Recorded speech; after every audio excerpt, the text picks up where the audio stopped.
Bon, maintenant, nous allons donc continuer. Nous avons aujourd'hui, en fait, deux charges.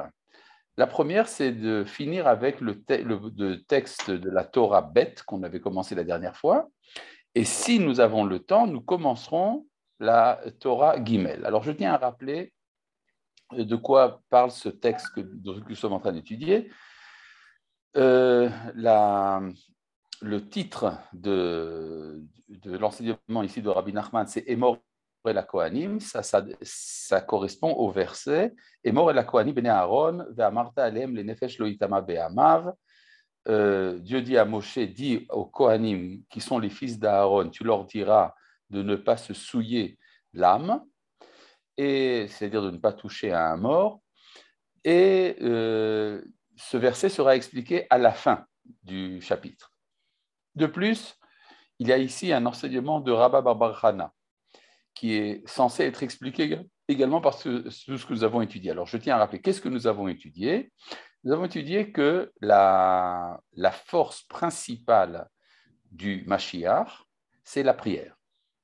C'est vrai que le Mashiach fait des guerres également, mais il a la puissance politique, mais il a une intériorité à ce qu'il fait. Cette intériorité, c'est la prière. La prière doit être liée à la justice, mishpat, et la justice doit être liée à la tzedaka, c'est-à-dire la justice ne peut pas être du formalisme juridique, ça doit être lié également au désir d'amener la générosité dans le monde, et tout cela est lié au tzadikim. Il faut se lier au tzadikim de la génération, et également ne pas désespérer de la Géoula, même quand on voit que les prières ne sont pas immédiatement exaucées. Voilà, disons, ça c'est la chaîne dont nous avons parlé, et tout cela maintenant va être expliqué par un passage de la Guémara, qui est le passage que nous avons eu tout à l'heure sur l'écran, mais qui a disparu depuis, et qui est en train de revenir. Voilà.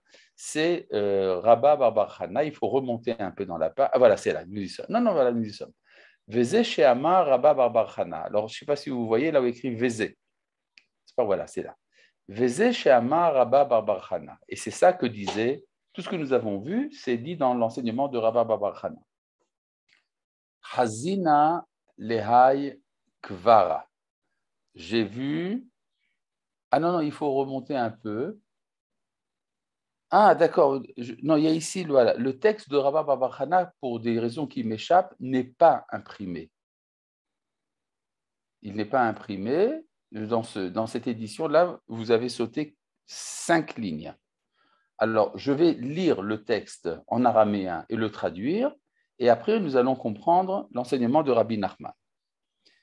Amar Rabba bar Chana. Rabba bar Chana disait Zimna hada avak aslinan bisfinta. Il était une fois, nous voyagions plus précisément dans un bateau. Aslinan bisfinta. Nous voyagions dans un bateau. Rappelez-vous, tout ça c'est en araméen, mais les mots employés en araméen ont une signification également en hébreu, et c'est ça que va faire ressortir Rabbi Nachman.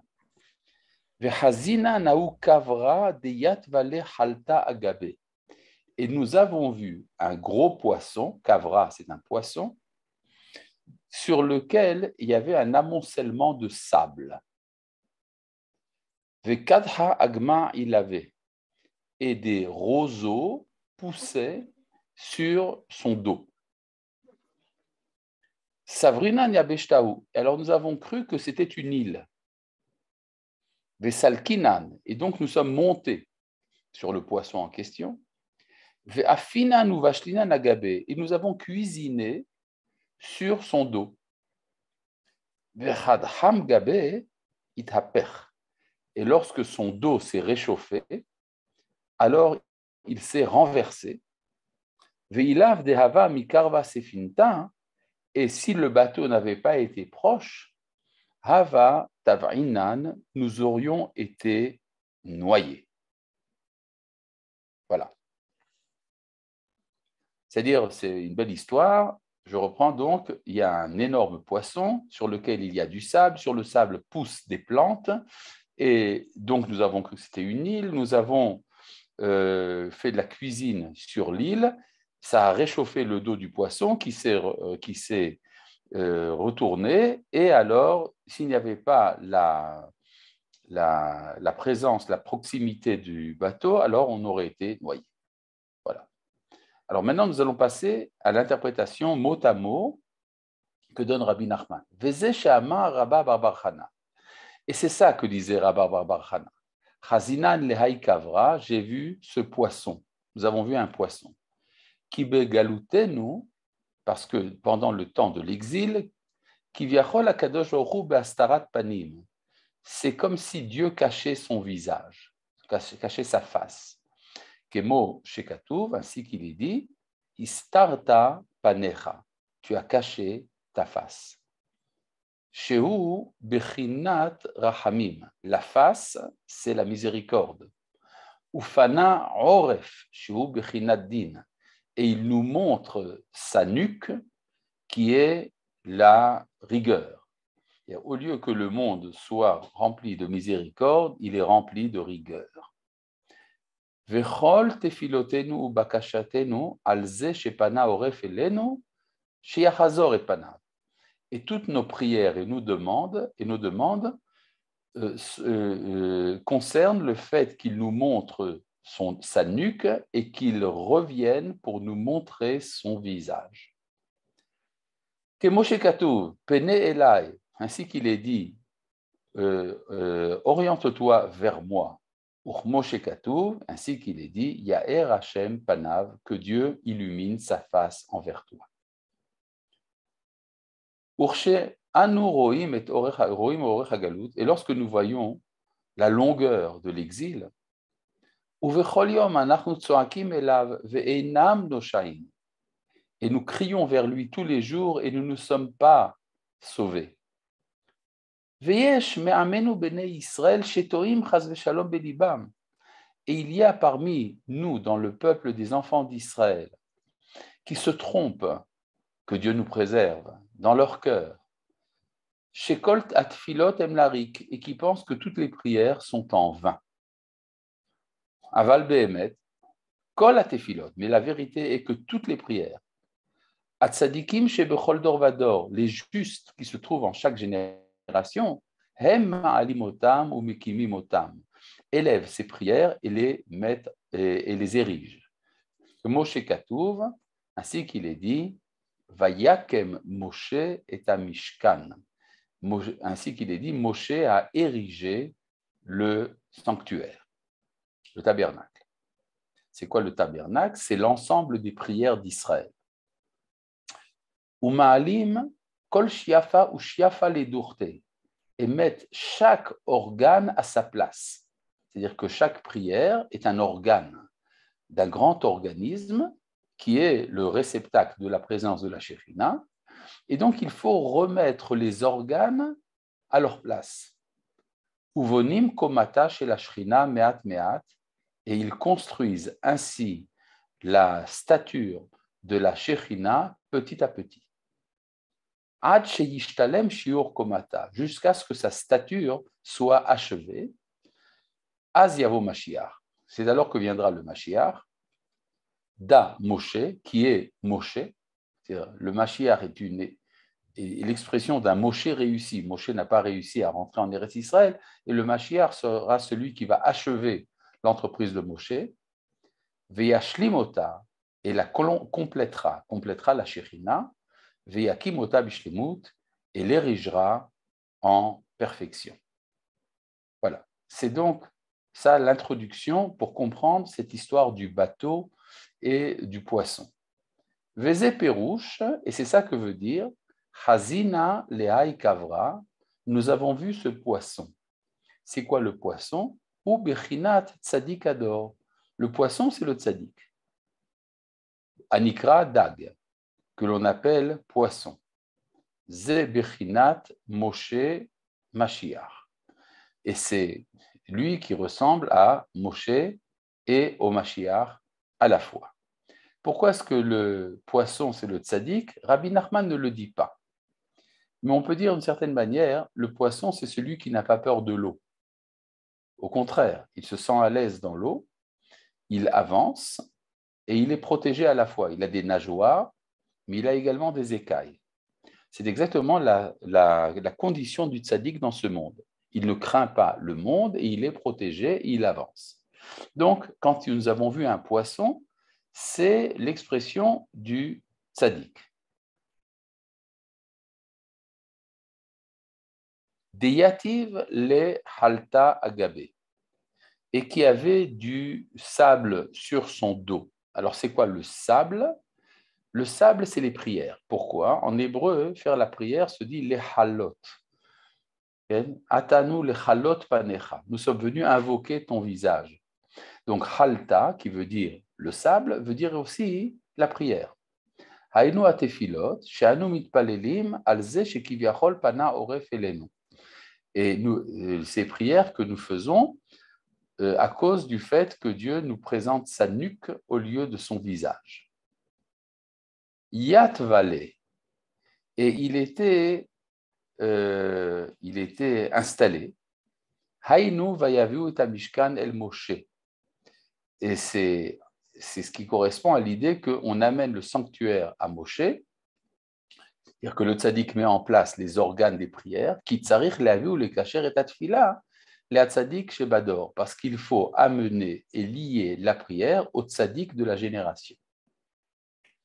Une petite remarque, c'est quoi le tzaddik de la génération?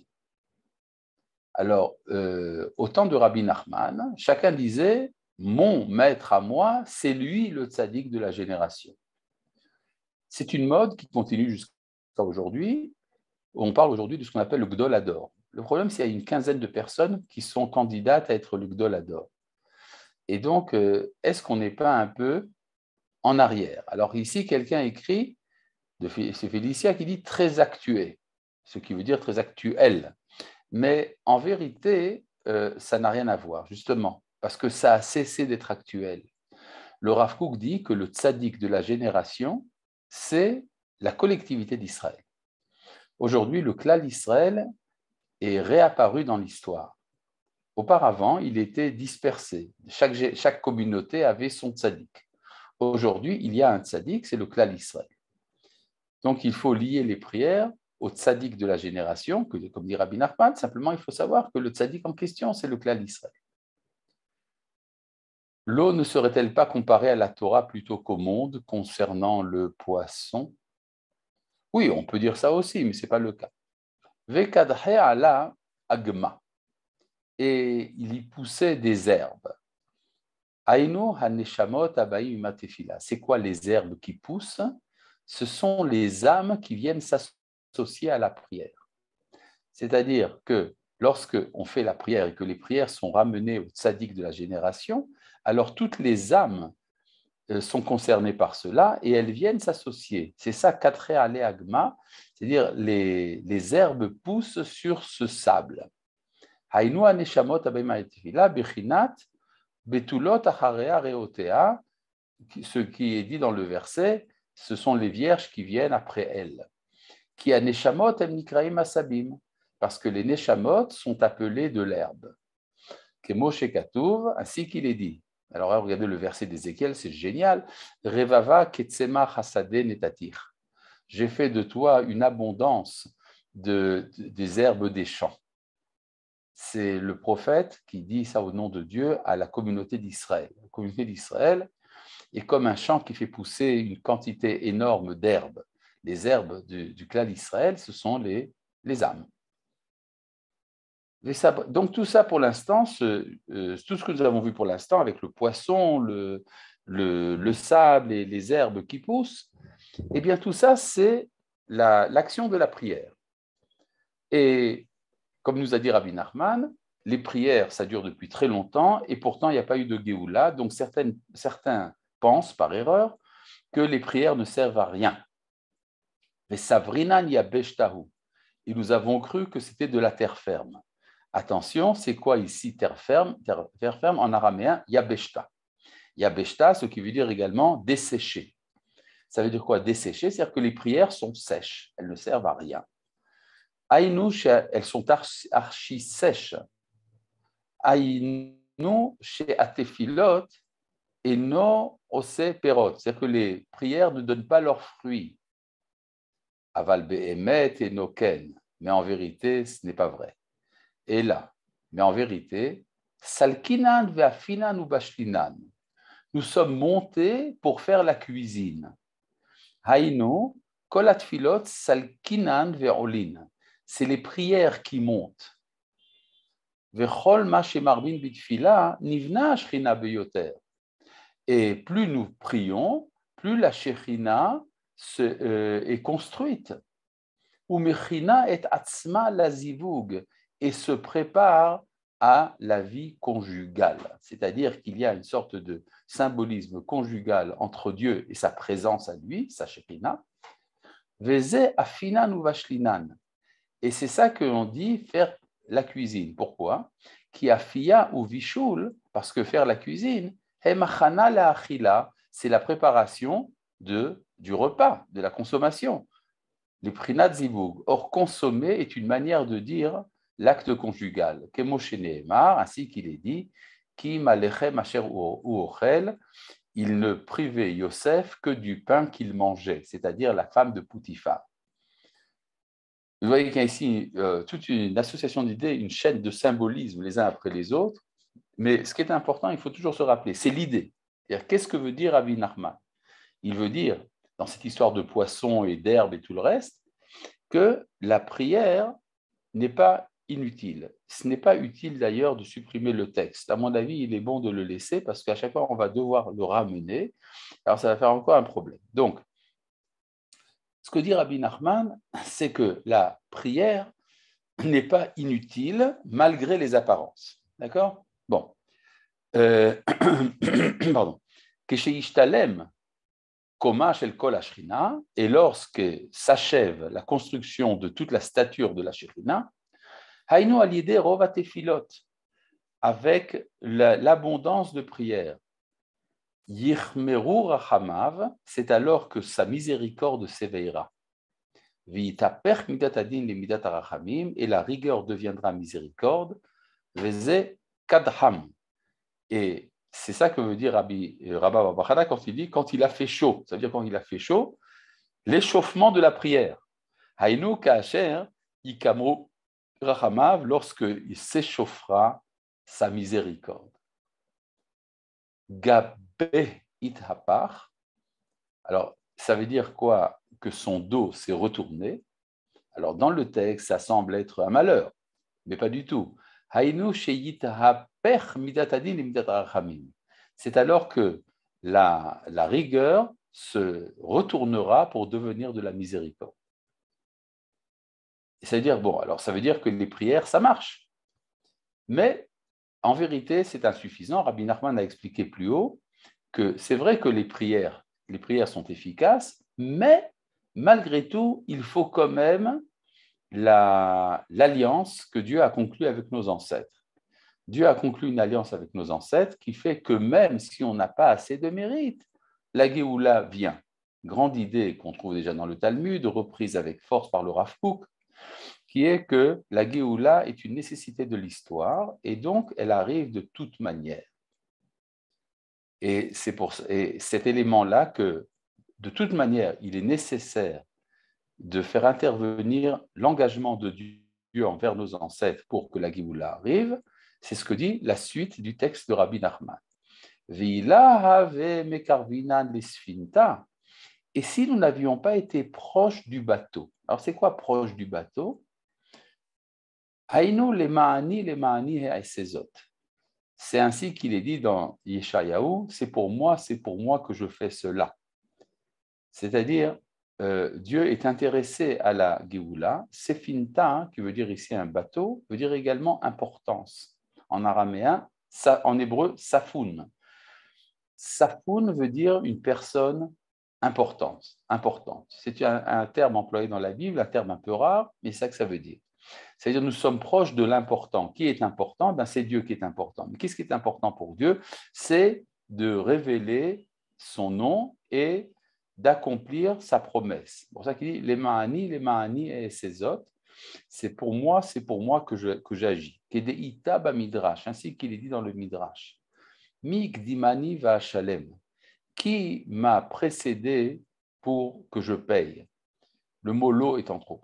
Mi asali mezouza kodem shinatati lo bait. Qui m'a fait une mezouza avant que je lui ai donné une maison? Donc en fait, Dieu donne des maisons pour qu'il y ait des mezuzot. Nimtza, chez Kol Ma'asim Tovim Shelanu Vechol Atfilot, il ressort que toutes nos bonnes actions, toutes nos prières, à Kol Miito, tout vient de lui. Ve'en Raoui Larchov le Kabel Sachar al Shum Davar. Et donc, ce n'est pas la peine de demander un salaire pour quoi que ce soit. Et bien qu'il nous semble à nous que c'est grâce à notre prière et grâce à notre Torah que vient la Géoula, ça c'est l'option charédite, qui dit que pour que la Géoula vienne, il faut faire des mitzvot. Rabbi Nachman dit, non, ne te trompe pas, c'est le Rav Kook qui a raison. Bien qu'il nous semble que c'est par nos prières et notre Torah que vient la Géoula, en vérité, nous avons besoin de sa bonté. C'est par sa bonté qu'il nous sauve. Et c'est ça que veut dire le texte, il a mikarvat sefinta, si le bateau n'était pas proche, zebechinat chesed. Le bateau veut dire la bonté. Pourquoi? Comme nos sages ont dit, asapanin rubam chasidim. Les matelots sont la plupart des hommes de piété. Ça veut dire quoi? Pourquoi est-ce que les matelots sont des hommes de piété? Parce qu'il y a, c'est la Guémara qui le dit, il y a des tempêtes dans l'océan. Et quand il y a des tempêtes, tout le monde fait la prière. Et si ce n'était la grâce de Dieu, le bateau ne tiendrait pas. Donc, les sapanim, ceux qui sont dans le bateau, ils représentent symboliquement la bonté. Lo hasdo, s'il n'y avait pas sa bonté, tavrinan, nous aurions été noyés, chas v'shalom bagalout, pendant le temps de l'exil. Donc en fait, cette histoire de Rabba Bar Chana est une répétition de tout l'enseignement qui a été dit plus tôt. Vézé Pérouche, et là il va expliquer maintenant le verset dans la paracha de Emor et la Kohanim. Et c'est ça que veut dire le verset. Emor et la Kohanim dit aux Kohanim, Bechinat tefila kemo shekatu et Hashem et Emarta Ayom. C'est le mot Emor qui veut dire dit, veut dire en vérité prière. Et donc, je ne sais pas si vous vous rappelez, les prières doivent être amenées au tzaddik. Donc, Emor et la Kohanim, les prières doivent aller chez le tzaddik. Bechinat tefila kemo shekatu et Hashem et Emarta Ayom, ainsi qu'il est dit, c'est à Dieu que tu t'es adressé en ce jour. C'est comme ça que Rabbi Nachman lit ce verset. Kohanim, et c'est quoi les Kohanim? Hem bechinat Torah. En fait, représente la Torah. Bechinat neshamot kanal. Et ça ressemble aux âmes. Remarquez, la Torah est faite des âmes d'Israël. C'est-à-dire, ce n'est pas grâce à la Torah que nous sommes Israël, c'est grâce à Israël qu'il y a la Torah. À nouveau, idée très importante. Kemoshe Katuv, ainsi qu'il est dit, qui sifte Kohen, Yishmeru Da'at ve Torah yivakshu mipiu. Car, ainsi qu'il est dit, les lèvres du Kohen préservent la connaissance et on demande la Torah de sa bouche. Donc, pour l'instant, nous sommes à Emor et la Kohanim amènent les prières chez ceux qui ont la Torah. Mais il est insuffisant qu'il y ait la Torah doit être une Torah de justice. Vous vous rappelez de ça. Aaron, pour ça qu'il est dit, Aaron, qui sont les fils d'Aaron. C'est qui Aaron? Bechinat Mishpat. Aaron représente la justice. Si vous vous rappelez, dans le texte précédent, on a vu que la justice était représentée par Yaakov. Mais ici, la justice est représentée par Aaron. Pourquoi est-ce qu'Aaron est le représentant de la justice? D'habitude, quand on parle d'Aaron, on dit de celui qui aime les créatures. Ohev et Abriot ou Mekarvan la Torah. Kemo Shekatuv, ainsi qu'il est dit, mais là on dit Venasa Aharon et Mishpat Bnei Israël. Aharon portera la justice des enfants d'Israël. C'est grâce au pectoral, avec les 12 pierres précieuses qui sont sur sa poitrine. Eh bien, Aaron est le porteur de la justice des enfants d'Israël. David Altar, tu devrais prendre un café. Ki tsarich lehavi kol atfilot librinat Moshe Mashiach v'hu yakim et hamishkan. Car il faut amener toutes les prières à celui qui est comme Moshe Mashiach pour qu'il érige le tabernacle. C'est-à-dire, c'est une autre manière de dire ce qu'a dit Rabba Bar Hana, une autre manière de dire ce qu'a dit Rabbi Nachman plus haut. Veze perush Rashi, et c'est ça que dit Rashi quand il dit Leazihir agdolim alaktanim. Quand Rashi dit c'est quoi Emor el Kohanim bene Aharon, c'est pour avertir les grands qu'ils sont responsables des petits.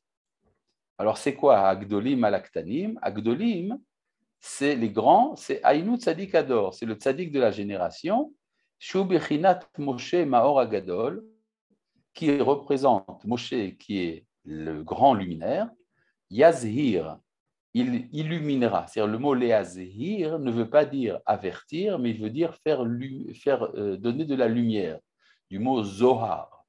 V'ya'ir et atefila, et qu'il éclaire la prière, Shi Bechinat Maor Hakatan, qui ressemble au petit luminaire. C'est-à-dire, grâce au tzaddik, qui lui possède la Torah et donc qui est comparable au soleil, au grand luminaire, alors le petit luminaire qui est la prière, qui est comparable à la lune qui reçoit sa lumière du soleil, alors la lune sera éclairée. Maintenant, vous vous rappelez qu'on avait vu dans la première Torah, dans le premier chapitre de l'Ikouté Moharan, que la prière d'Israël et que la communauté d'Israël est comparable à la lune. Il y a un rapport. C'est la capacité de faire la prière ressemble à la lune. C'est la capacité d'Israël, évidemment. Les nefesh loïtama be'amav, et qu'il ne souille pas son âme dans son peuple. Alors, au niveau de la halakha, ça veut dire que le Kohen n'a pas le droit d'être en contact avec un mort. Mais là, il va expliquer qu'il ne faut pas souiller son âme par l'impureté sexuelle, par la perte séminale. Haïnu alede shmirat abrit kanal. C'est-à-dire, il doit ne pas se souiller en observant la pureté corporelle. Kamuva bazoa, ainsi qu'il est dit dans le Zohar. Ikara de Yitzra Bisha, l'essentiel du mauvais penchant, al harayin, ça concerne la sexualité. Vehi ikara dimsa avuta, c'est là la racine de l'impureté. Ursheyishmor et abrit, et quand il préserve son alliance, zoche librinat tefila kanal, c'est alors qu'il arrive à faire la prière comme il se doit. Et c'est alors qu'il reçoit la vertu de ma louange est pour toi comme ma narine, qui parce que la capacité de l'odorat est liée à la pureté. Ah bon? Alors il amène pour cela un enseignement des Chachamim dans le traité de Sota, Mishebatla Atahara, depuis que la pureté a été abolie, c'est-à-dire depuis que le Beth Amikdash a été détruit et que nous n'avons plus les moyens requis pour arriver à la pureté, Batla Hareach, alors l'odorat a été aboli aussi. C'est quoi cette histoire d'odorat? Vous savez que les animaux, en particulier les chiens, ont une capacité d'odorat extrêmement forte, beaucoup plus forte que chez l'homme. Chez l'homme, l'odorat est très faible, en vérité. Nous sommes seulement incapables de reconnaître quelqu'un à l'odeur, et à plus forte raison à distance. Et chez les chiens, ça marche. Ça veut dire que chez les chiens, l'odorat fait partie de la nature. Chez les hommes, ça fait partie de la neshama. C'est-à-dire quand on a une capacité de respirer certaines choses, de sentir certaines choses, c'est qu'on a un niveau spirituel qui fait qu'on est capable également de faire la prière. Qu'à me voir Maaseh Bagmara, ainsi qu'il est dit dans la Gemara, il y a une histoire. Il y avait un élève de Rabbi Yochanan, je crois, qui a dit « Je sens l'odeur des dattes douces ». C'est-à-dire, le maître avait mis des dattes dans son vêtement et son élève qui marchait après lui dit « Je sens une odeur de dattes ». Reha de haninuta animeria. Amarle, il lui a dit « Béni, mon fils, tahara yeshbecha, il y a en toi de la pureté ». C'est pour ça donc qu'il y a un rapport entre le nez, la prière, la justice et la charité et le tzaddik et le Mashiach et tout le bazar. Continuons. Est-ce qu'il y a une suite au texte? Oui, il y a certainement. Non, vous n'avez pas la suite? Je suis au bout là. Ah, je suis au bout. Alors, c'est très bizarre parce que chez moi, il y a une suite. Ah non, non, non, non. Voilà, c'est fini. On est arrivé au bout. On est arrivé au bout. C'est vrai, c'est la pure vérité. Et donc, il y a, je vais reprendre dans l'ensemble parce que c'est assez compliqué, il y a cette histoire qu'il y a un rapport entre l'odorat, le Mashiach, la prière, la justice, la tzedaka, le tzaddik, la Géoula. Tout un paquet de choses. Alors, mettons un peu d'ordre. La force du Mashiach, c'est la prière, bien que le Mashiach fait de la politique. Pour faire la prière, il faut vouloir la justice, parce que prier, c'est pour demander que la justice revienne dans le monde. Or, la justice correspond à la personnalité de Yaakov et parfois également de Aharon, ça dépend dans quel système de symbolisme on se trouve. Et la justice doit être liée non pas au formalisme de la justice comme chez les Romains, mais doit être liée à la tzedaka. Et pour que tout cela marche, il faut pour cela la pureté au niveau corporel, au niveau donc des instincts les plus bas, le Kedushat Abrit, et tout cela nous explique aussi bien le récit, disons, merveilleux de Rabbi Bar Hana avec le poisson, et simplement, il faut savoir que la prière n'est pas le seul élément, c'est insuffisant. C'est vrai que la prière n'est pas inutile, mais elle n'est pas suffisante. Il faut pour cela également la grâce de Dieu. Ça veut dire quoi la grâce de Dieu? Son engagement qu'il a pris avec nos ancêtres de nous amener la Géoula. Et c'est pour ça, par exemple, que quand Rabbi Bar Hana dit « j'ai cru que c'était un endroit sec », c'est-à-dire j'ai cru que nos prières étaient inutiles, et alors nous avons compris que, au contraire, elles sont utiles, mais il faut également que le bateau soit proche. C'est-à-dire que le bateau soit proche, c'est une manière de dire il faut se baser sur la promesse que Dieu nous a faite. Et donc, tout cela implique qu'il faut ici deux éléments, amener nos prières chez le tzaddik. Le tzaddik met les prières en place à la manière des différents organes qui composent le Mishkan. Il faut également qu'il y ait intervention de la part d'Akadosh Baruch Hu pour amener la Géoula. Et tout cela se retrouve dans le verset « Et mort et la Kohanim bene Aaron ve'amarta elav le nefesh lo yitama be'amav ». Tout cela est un symbolisme qui signifie que toutes les prières doivent être liées au tzaddik et que le tzaddik doit conserver sa pureté s'il veut participer à l'action de la Géoula. Voilà, je pense que j'ai plus ou moins résumé tout ce que nous avons vu dans ce chapitre. Oui, David. Ah, j'ai pas compris le rapport entre Mashiach, prière, tout ça, et le Réach à la fin, et l'odorat. Ah non, le réach, le réach, l'odorat, c'est la prière. Tehilati ertom lach. Le mot ertom, c'est avec un tête, pas avec un tav. Or, chotem veut dire le nez. D'accord? Et donc, c'est donc pour ce qui est de la prière. La prière est efficace si le tzaddik préserve sa pureté. Et donc, il y a un rapport entre la pureté et l'odorat. Voilà. Ah, j'ai une question. Oui. Oui, moi aussi. Oui. Alors, honneur aux femmes. Vas-y, Michael. Alors, Félicia, on attend votre question. Je suis un peu perdue avec ça, avec cette Bon. histoire. Oui, Oui. oui, parce qu'au départ, on avait dit qu'il s'adressait à des chilonimes de l'époque, c'est-à-dire les gens qui étaient dans la scala, dans les masculines. Oui. Là, il parle de choses qui sont de tfilah, de réach, de tzedaka. Et Ça ne concerne pas les masculines, évidemment. Non, ça veut dire que Rabbi Nachman a en vue ce qu'on appelle aujourd'hui les chilonimes et également les chilonimes de l'époque. Mais maintenant, il donne ses enseignements à ses chassidim. Il dit aux chassidim, il faut élargir votre champ de vision et alors, comme ça, vous aurez des réponses à ces interrogations. Ah. Voilà. Oui. Oui, par rapport à la phrase sur le Yetzer Hara et le Brit, Oui.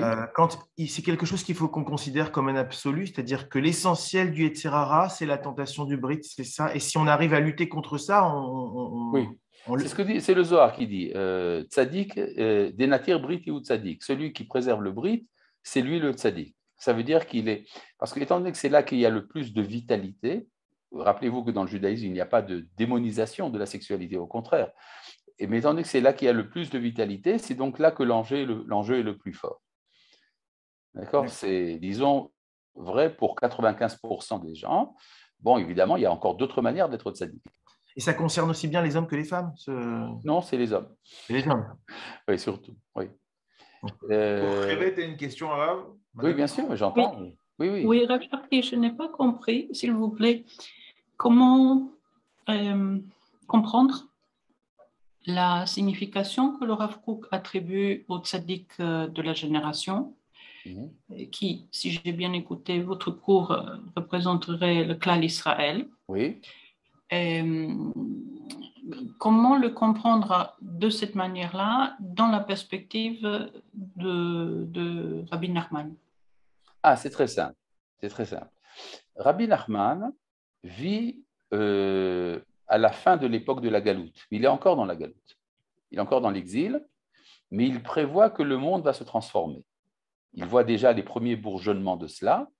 Il voit la sécularisation qui commence et que finalement l'athéisme, à ses différents niveaux, va l'emporter sur la scène universelle. Et donc, il se prépare à cela. Il est également conscient du fait que la Géoula est très proche.